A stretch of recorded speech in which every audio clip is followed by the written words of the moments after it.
Trump tariff దెబ్బకు aquaculture విలవెల్లాడుతోంది. భారతీయ రాజా ఫలం మామిడి వెలవెల్లబోతోంది. ప్రతీకార సుంకాలతో రొయ్యల రైతులు, మామిడి అన్నదాతలు అగమ్యగోచర పరిస్థితుల్లో ఉన్నారు. 26% సుంకం కట్టలేక రొయ్యల రైతులు క్రాప్ హాలిడే ఆలోచన చేస్తుండగా, మామిడి పండ్ల రైతులు ఇక్కడే దళారులు నిర్ణయించిన ధరకు అమ్ముకోవాలని యోచిస్తున్నారు.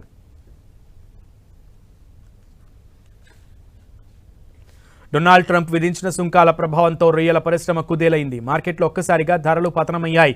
వారం రోజుల క్రితం 100 కౌంట్ కిలో ధర $250 ఉండగా, అమెరికా సుంకాల ప్రభావంతో మార్కెట్లో సంక్షోభం తలెత్తింది. ఒక్క రోజులోనే ధర $40 తగ్గింది. ప్రస్తుతం 100 కౌంట్ ధర $200 నుంచి $210 వరకు కొనుగోలు చేస్తున్నారు. కానీ 100 కౌంట్ వచ్చేందుకు రైతుకు $240 వరకు ఖర్చు అవుతోంది. చెరువులో వేసిన పిల్ల కనీసం 80% పెరిగితేనే పెట్టుబడులు వస్తాయి. 240 కంటే ధర తగ్గినా ఆశించిన స్థాయిలో పిల్ల పెరగకపోయినా ఎకరాకు 2 లక్షల మేర నష్టం తప్పదని రైతులు ఆవేదన వ్యక్తం చేస్తున్నారు.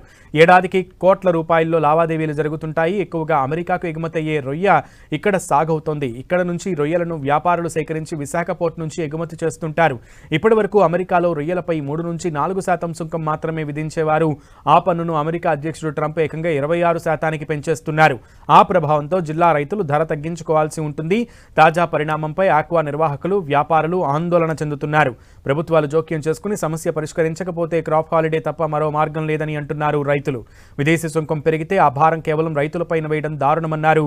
ప్రాసెసింగ్ యూనిట్లు, ఎక్స్పోర్టర్స్ భారాన్ని షేర్ చేసుకునేందుకు ప్రభుత్వాలు ఎందుకు ముందుకు రావడం లేదనేది తమకు అర్థం కావడం లేదని వాపోతున్నారు ఆక్వా రైతులు. మరోపక్క ఫీడ్ కంపెనీలో సైతం వారికి ఉత్పత్తి రేటు తగ్గిన రైతులకు మాత్రం రేట్లు తగ్గించడం లేదని ఆవేదన వ్యక్తం చేస్తున్నారు. ఈ క్రమంలో ఇవాళ పాలకొల్లులో ఆక్వా రైతుల సదస్సు జరగనుంది. అలాగే ఈ నెల 9న రైతులు పెద్ద ఎత్తున భీమవరంలో సమావేశం కానున్నారు. ఈ సదస్సుల ద్వారా తమకు జరుగుతున్నటువంటి నష్టాన్ని ప్రభుత్వానికి వివరించనున్నారు అన్నదాతలు.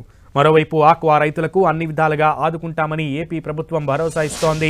ఇప్పటికే ఏపీ సీఎం ఆక్వా రంగం ఎదుర్కొంటున్న సమస్యలపై సమీక్ష నిర్వహించారు. ఆక్వా సంక్షోభం నివారణకు కమిటీని ఏర్పాటు చేశారు. కమిటీ నివేదిక ఆధారంగా భవిష్యత్ కార్యాచరణపై దృష్టి పెడతామన్నారు సీఎం చంద్రబాబు.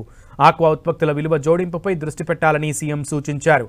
ఆక్వా ఎగుమతులకు ప్రత్యామ్నాయాలను పరిశీలించాలని సీఎం సంబంధిత అధికారులకు సూచించారు. చైనా, థాయిలాండ్కు ఎగుమతి చేసే అంశాన్ని పరిశీలించాలని కోరారు. అంతేకాకుండా ఆక్వా సమస్యపై త్వరలోనే సీఎం చంద్రబాబు ఢిల్లీకి వెళ్లనున్నారు.